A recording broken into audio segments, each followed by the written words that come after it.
Once again, folks, hey, good evening. This is the Reverend here with The theme here. and Graymouse 1. yep, and this is our third video of the night. Once again, three middle-aged dudes just bullshitting about nothing. All right, and in a little departure to away from the geek stuff.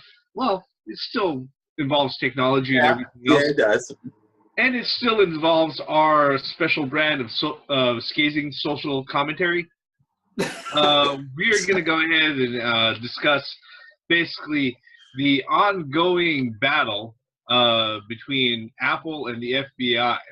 All right. If you are not familiar with what's going on, basically what had happened back on, let's see here. Basically, a little while ago, there were 14 people killed by two quote-unquote homegrown terrorists in San Bernardino. 14 people were killed. I believe 27 more were injured at a mass shooting at a social center in San Bernardino. The shooters were a couple, and of the things that they had found on the shooter's possession, one was actually an iPhone that was owned by one of the terrorists. And what is going on currently in the news, and also during the investigation, the FBI has gone out of their way to ask Apple to circumvent their own security measures on the iPhone and make it available to them so that they can go ahead and crack in and look through all of the iPhone's data for investigative purposes. All right. Now, the thing about this particular situation is that it's being presented as an either-or type scenario. The FBI is saying, hey, look, we're doing this for national security. We're doing this for safety. In order to go ahead and give us the ability to secure that for everybody out there, you have to go ahead and give up a little bit of your privacy, all right? Or a little bit of the ability to go ahead and lock away certain things as far as keeping things private on your digital device. With Apple, by principle, if I was just going to go ahead and give you the 2-minute summary of it, they're saying that no, by the way, if we go ahead and do this, not only do we create a lot of technological issues for ourselves and all of our users, but you're really asking potentially everybody out there who's going to be using an iOS device to basically sign away their privacy to the FBI and go ahead and be willing at any time to go ahead and give that up, whether they know it or not, if they decide to go ahead and cave into the FBI's demands. All right. And the thing is that Apple isn't the only company out there who's gone out of their way and said that there are issues with this.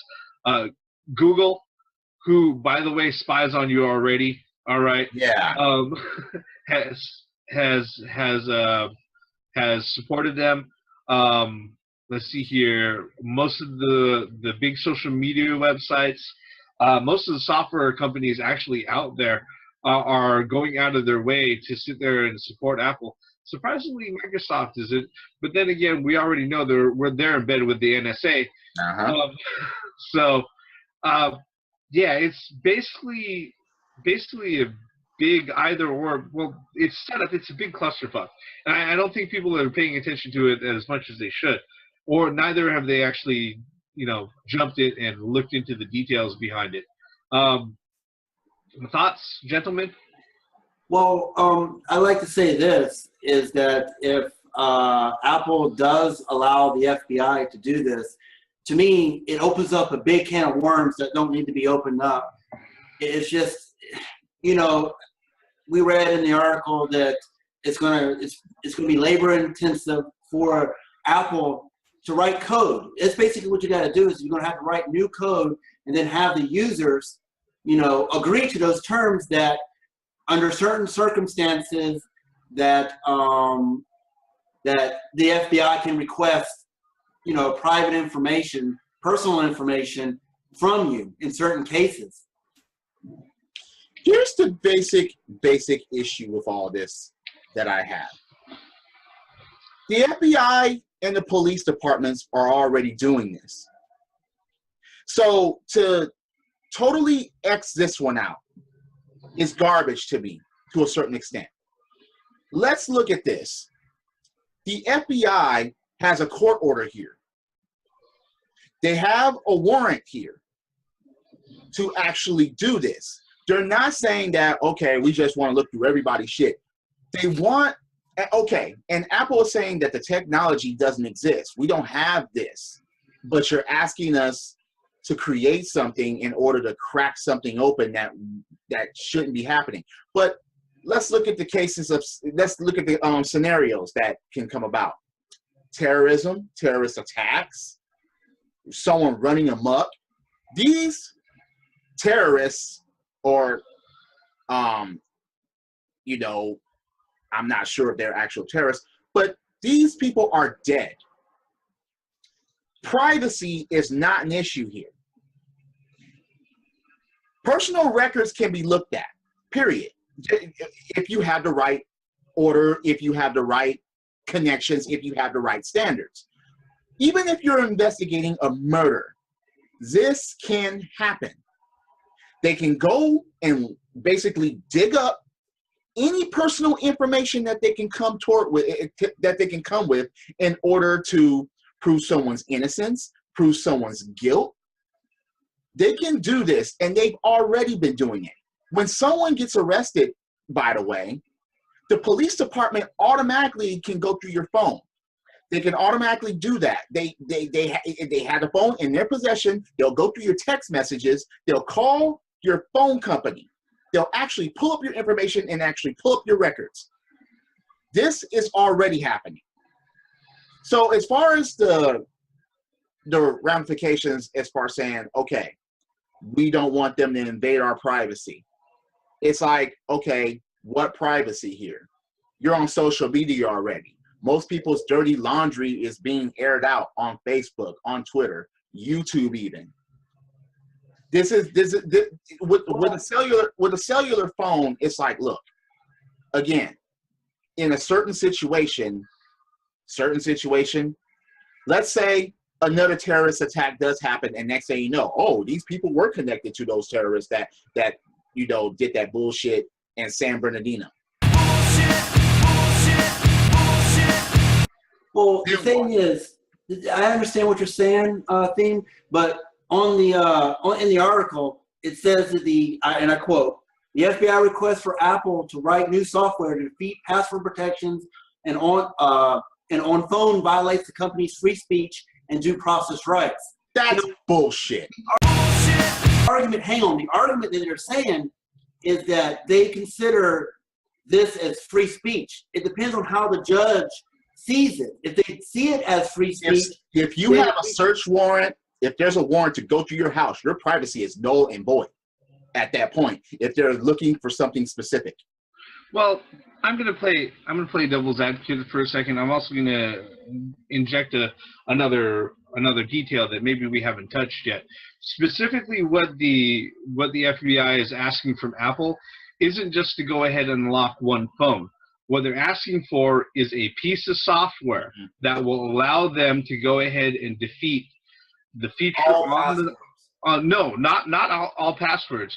Basically, every iOS device from iOS 8 and above, all right? If you put in your password and you get it wrong 10 times, okay, it makes it so that it deletes all of the encrypted data on the phone. The data is already encrypted, all right? What they are looking for, what they are specifically asking for, is a tool to defeat that particular measure, all right? Now, that tool, as a tool to defeat that particular measure, doesn't, once it's theirs, it's no longer confined to one phone. Neither is it confined to one use, neither is it confined to one instance, all right? And this is where it really starts getting sticky, okay? I understand Apple is trying their best to go ahead and protect their interests. Let's not beat around the bush with that, okay? They don't want to go ahead and be forced to cook up you know, in code, a brand new tool for something else that's going to cause them to re-engineer, reconstruct all of their operating systems going forward. Okay. Well, Reverend, what I have the problem with all this is as simple as this. I'm sorry to cut you off. Is the fact that, yes, I understand that we do need to crack phones that are terrorists that did, you know, these crazy, heinous acts. I understand that.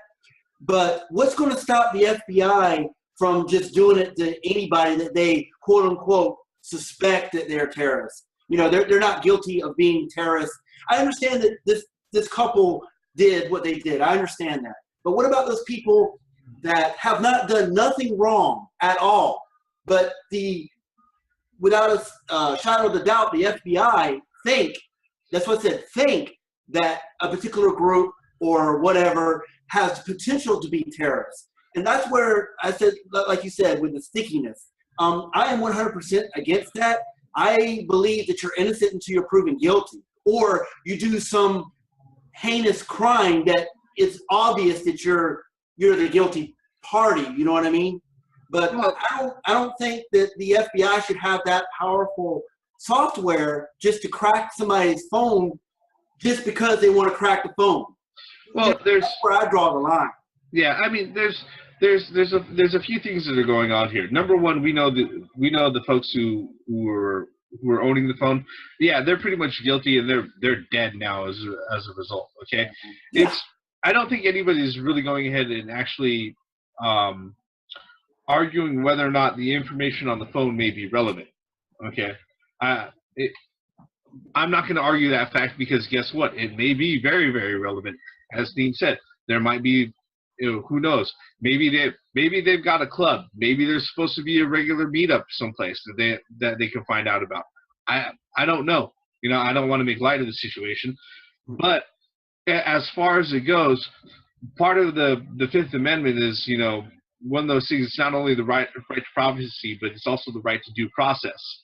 Okay, where yeah, you have to go out of the way to get a court order. All right. The problem with making the piece of software that the FBI wants from Apple is that it's a dangerous tool. All right. Now, I'm going to tell you right now, as somebody who's worked in software development, guess what? If the FBI isn't going to have it, or Apple isn't going to develop it, somebody out there is trying to develop this. Yes. Somebody out there is going to have it. Okay. Without a doubt. Yeah, without a fucking doubt. Okay. And the thing about that is that once they have that in their hand, the problem with any sort of backdoor software is that once you open that up, that shit opens. You know, it pretty much stays open forever. All right. Well, one thing too is we're forgetting is this. It says on the website again. It says, "What's the FBI's argument?" And I quote: "The FBI request relies heavily on the All Rights Act, a U.S. law dating back to the 1700s, allowing courts to issue all rights necessary or appropriate in aid of the retrospective jurisdictions and agreeable to the usages and principles of law." Basically, go ahead. Basically, what that is that it's basically an old act that says, hey, look, if you're carrying out something in the name of law enforcement or whatnot, we're going to go ahead and give you carte blanche to go out of your way to do whatever you want. Basically, the lawmakers or the law executors, they have more rights than the criminals that they're going after. All right, that's kind of what it says. Mm-hmm. Doesn't always work that way in execution. No. All right. What does, honestly? Yeah, you know, but That's true. My big concern is that you sit there, you something like this is gonna be out there sooner or later. All right. If Apple themselves doesn't make it, somebody else will. All right. And then you will have it in the wrongest hands. The problem I think that I have, that's the wrong hands anyway. yeah, the problem that I have with the government having this is that it's another one of those precedents that just kind of once it's set and you can't Can't undo it. Yeah, you can't undo it. Like, for the sake for the sake of security and everybody's safety, the TSA was created. The Homeland Absolutely. Security Act was put in place. But that doesn't even work. The TSA, that doesn't even work. What has happened as a result was that not only has airfare gone up tremendously to cover TSA expenses, all right, the actual act of traveling via airport or airline has become not only tedious and difficult, but it's become downright, unpleasurable for most people. All right? I mean, in all honesty, I mean, the TSA was put in place, after, the 9/11 and all that good stuff. Has it made America, has it really made us more safe? I mean, you still get these terrorists that obviously use the airport.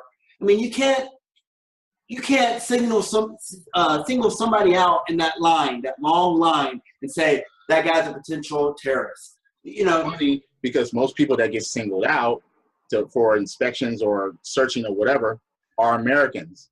Yeah. Yep. Or very busty females. Absolutely.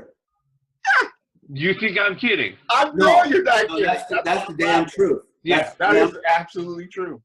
So I mean, the amount of stuff that has been stolen by the TSA, because they got that authority to open up your luggage. You can't even lock your luggage. Wait. You can't even put locks on your luggage. That's what I said. Yep. So it's false security. Yeah. Now, to get back on the Apple, right? The Apple's First Amendment argument, it says the company points to several court cases where judges have considered code as a form of speech. It's a violation of the First Amendment to force speech, the company's lawyers argue. In Apple's Fifth Amendment argument, the due process claims are a bit tougher to follow, but they go like this. The Fifth Amendment protects U.S. residents against the government taking away their liberty. The requested order would require Apple to do the government's bidding in a way that's burdensome and violates Apple's core principles. You see, the main thing about it is, and I understand where people are coming from in this regard. They don't want anything to be created and then be taken way too far or be taken way out of context by the FBI. And it will. The government.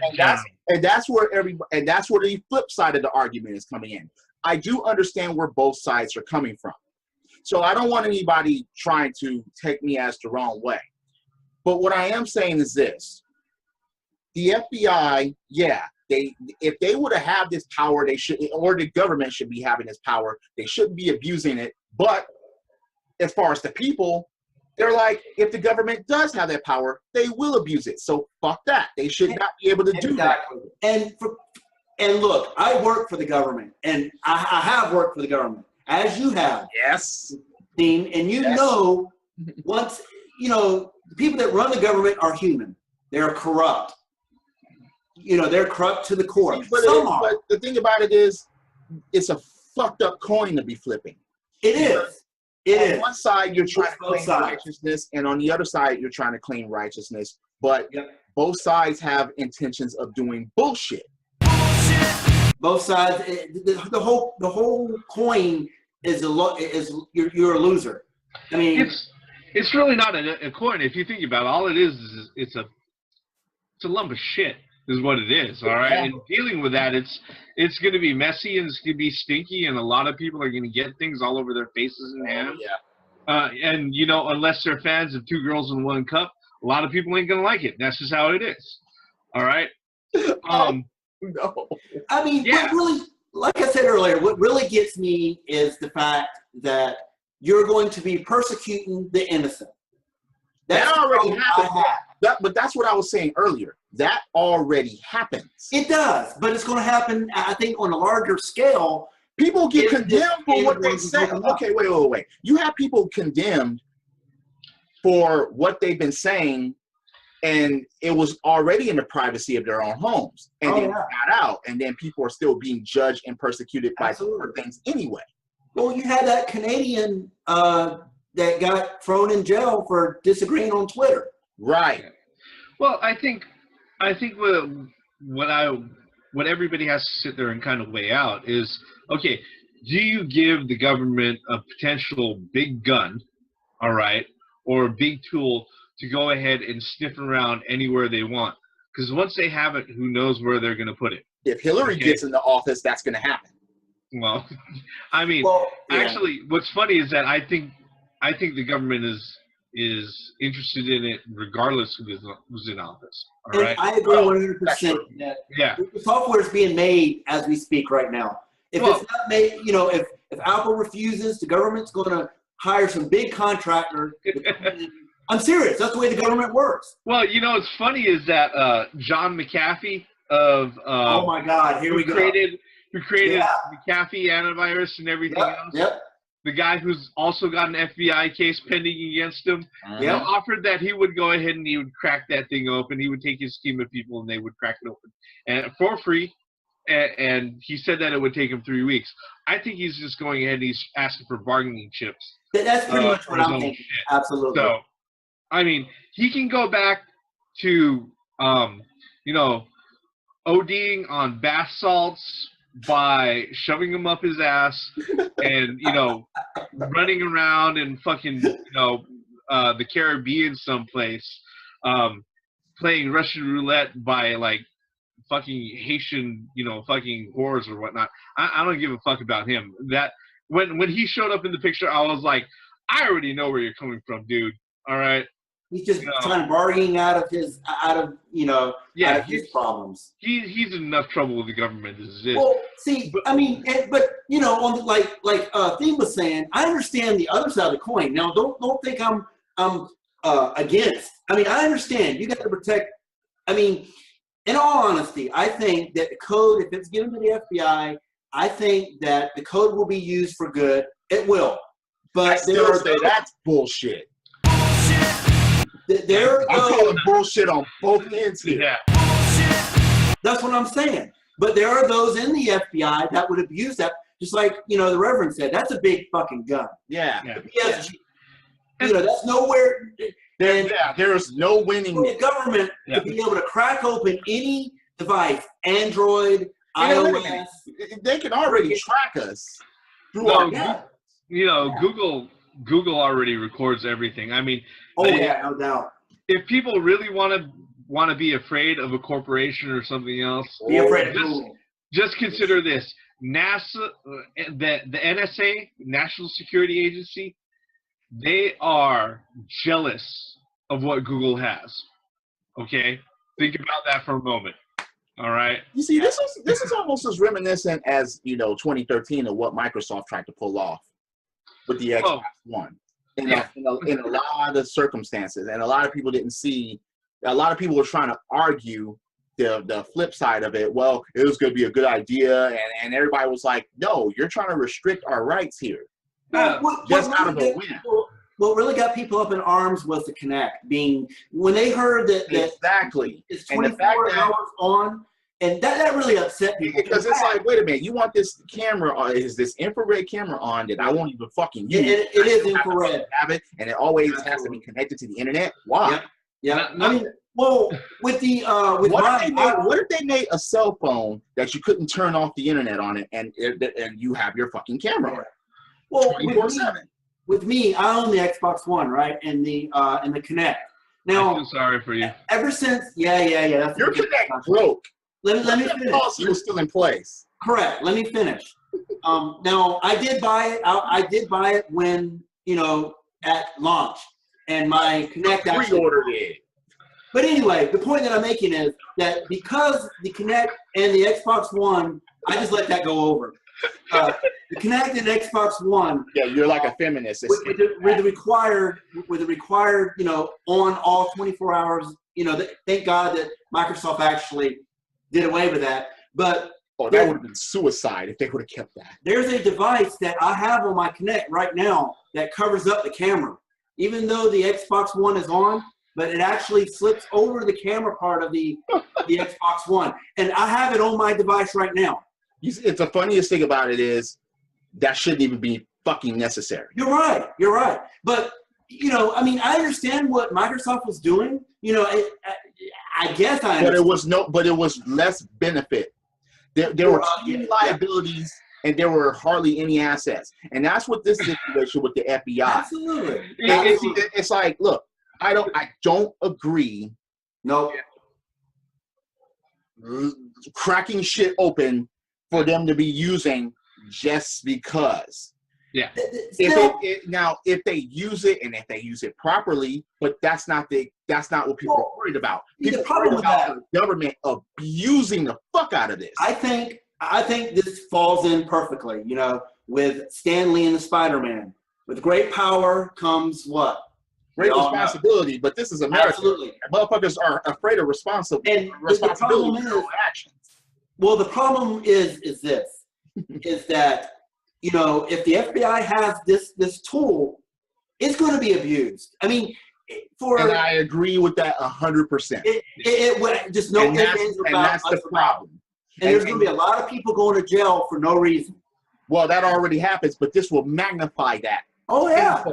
And this is a thing that counters what I said earlier, because I understand both sides. I'm like, look, you have the situation where they want to crack this shit open in order to find, you know, whoever they were talking to or whoever they're friends with, and all this. But if the government has this fucking power, they will abuse it. Next thing you know, they'll be using it just for regular Americans that just want to have fun or just do adult shit or just live their own fucking lives. And then you know what? You're gonna hear from everything is like, no. So from both sides, it's all fucked up.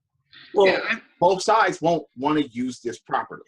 Yeah, I mean, I am not in favor at all of expanding the amount of powers and the scope of what the government has. You know, what they can hold over me. I'm not a big proponent of that, whether it be the government or any big corporation. Right? You know, whether it's the F.B.I., Apple, Google, Microsoft, hell, Graymouse, you know, it's just one of those things where it's really, really sticky. I can see the need to go ahead and get the data off that phone. All right, let's just be honest. Everybody nowadays, pretty much their whole lives are on that phone. To their phones. That's true. You know, a lot more than they might even, you know or admit to having on their phones. But I can't in good faith believe that, you know, by creating a piece of software, all right, going out of your way and handing the government a tool that'll go ahead and circumvent the security and encryption protocols on that particular iOS is gonna stay as something benign. So let me ask you a question. If, just in this case, right, if the FBI gives the phone to Apple and just tell Apple to do it, and then give the phone back to the FBI, that will still present a lot of dangers as well. Because absolutely, and I agree. And you know, because like Apple said, the technology to crack that shit open does not exist. They will have to totally create something from the ground up, and it has to be. I think that's bullshit. And as the Reverend pointed out, once it's out there, it's out there. Well, the thing is, I actually think it exists already. I think it exists already too. I don't disagree with that either. Yeah, I existed already. And I'm pretty sure it exists. What kills me? Go ahead. I'm sorry. I'm pretty sure that it exists within the hollowed halls of Apple. All right. But what they don't want to do is that they don't want to sit there and kind of cave in to this and acknowledge, and acknowledge it, because what will happen is that then all of a sudden you have Apple labeled as, hey, look, these are the guys who are willing to go ahead and bow down, and whoever asks to go ahead and here's the flip side of that, though. They don't cave. Either something so fucked up will happen that eventually they will, or all ISIS members are just going to buy iPhones.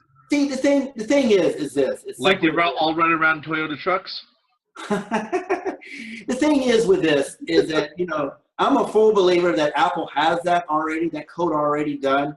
It's there, but they don't want to acknowledge that it's there, and by giving the big government access to that type of thing, it's bad all around. I mean, I understand that the government wants to do the right thing. I mean, who knows what's on that phone? It may be, the cells that the government's been looking for. But that's the thing about it. They got certain pieces of information, but they wanted more. They wanted to go further within. Yeah. That's just the main thing. It's not the fact that they haven't collected any information at all, but they want to go further. The government don't care about at what cost. The cost of privacy. But now, if Apple, if like Reverend said, if this code exists at Apple already, aren't they kind of breaking their own the policies and the privacy policies that they have in place? No. The thing is that as far as their policies goes, I think the software exists. It's just not an active component within their operating system. All right. Somebody wrote whoever writes those codes. I don't know any good programmer who makes persistent operating systems or whatnot that doesn't know how to. There's always a backdoor.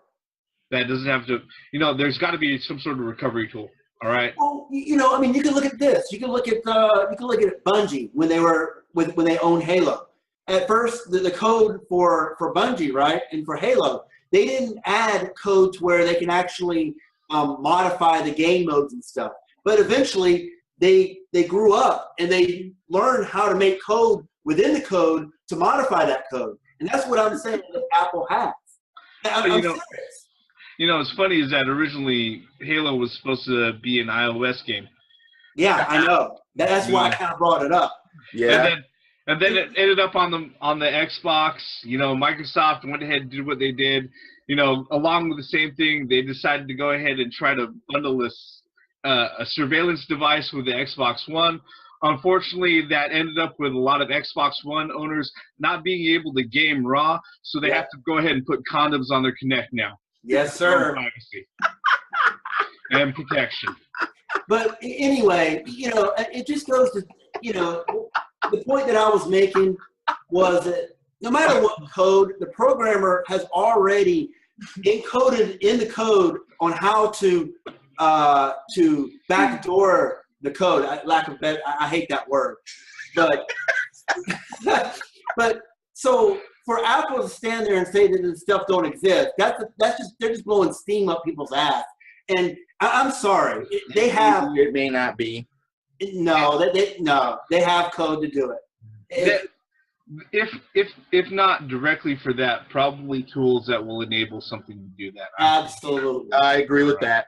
Absolutely. Yeah. So this is a big double-edged sword here. So as gamers, we need to watch this because you have an iPhone. I don't. People in general, they need to pay attention to this stuff. Absolutely. Yeah, I agree with that. People in general need to look at this and actually open their eyes to shit like this, and don't you see? That's the thing about it. A lot of people just instantly make a decision. They don't let every idea swirl in their head. They don't actually come up with both sides of the story and come up with an understanding as to why there's even an argument in the first place. Have you guys noticed that here recently, in the last 10 years, that the Bill of Rights has really come under attack? I mean, all of them. Look, a lot of things that are invented now. A gun, all of them have really hit the front lines. It seems like they just want to take away the Bill of Rights. Well, that's because there are a lot of things that are coming up now that totally wasn't relevant to the amendments of the Constitution. Well, I think that they need to be updated. A lot of the Bill of Rights was written way back when a lot of people need to follow them. That a lot of people first of all, a lot of people don't even know they're amendment. I'm not. Wait. What I'm saying is, I know they exist, and I know what they mean, but they need to be brought to the modern Because, you know, the way I interpret the Bill of Rights may not be the way you interpret the Bill of Rights. Well, you know what I mean? It's not an all-inclusive reading by text. It is text, but I mean, the way the government reads the Bill of Rights. You have a right to freedom of speech, but if you say "fuck you" to a kid, there will be an issue. Yeah, that's what I'm saying. You know, not to go ahead and jump into open up another can of worms that we don't have time to cover with what's left on this. But, you know, the thing about the Bill of Rights is that one of the reasons why it's so important to this country and why it's so important to even now is that basically it's the first part of the Constitution, basically the framework of the American government that goes out and spells, hey, you, big government, the guys in charge, this is the shit that you cannot do. Yeah, right. All right. And the problem with a lot of people saying that one is more important than the other, one needs to be updated. No, this is no longer relevant. Is the fact that once one falls, they're all going they're going to collapse. Go away. Absolutely. Right. God. Absolutely. I agree. Well, oh God, people want to get rid of their free speech. Yeah. Or shut up, you have free speech. What? You know. No, they were signing away the First Amendment at a college at Yale. Yep. They were signing a petition to take away their First Amendment. How fucking retarded can you be? The First Amendment covers 5 things. Yeah, but let me stop because I'm just going to get more aggravated. Talk about that's another thing. Again, ladies and gentlemen, anybody who's entertained this for this long, for near 40 minutes, it's not a clear-cut issue. No, it's not. Like I said, this is kind of a big ball of shit. People need to pay attention to how this works out, you know? And then, you know, don't be one-sided on this. No, you can't. Both ways. Nope. Unfortunately, don't be a feminist. And that's the problem that a lot of people are. They're not trying to look at the other side and trying to actually come together and actually come with some sort of compromise. They're just one-sided on an issue, and that's it. And that's one of the main problems with this. Yep. And that's just not going to work out. Yeah, I mean, and that's the thing about it. If both sides would meet in the middle, then that would be absolutely fine. But as we know, the government's not going to go working their way in the middle. No, they're not paid to think anymore. No, you know, they're not paid to think. And Apple, they need to look out for their interests. I understand that. And yeah, you know, with that, your comments below. Hit subscribe below. If there's anything we missed, go ahead and type it out. We all welcome debate. We all welcome comments. We all welcome conversations. None of our comments, none of our ratings. We're never going to start Sarkeesian our YouTube page. No. With that, this is the Reverend. This is the theme here. And this is Graymouse 1. And we'll see you later. Credit. We're exercising our freedom of speech. Pizza and tacos for everyone. Hey, you guys are not going to be going to Espacio's Tacos Locos. All right.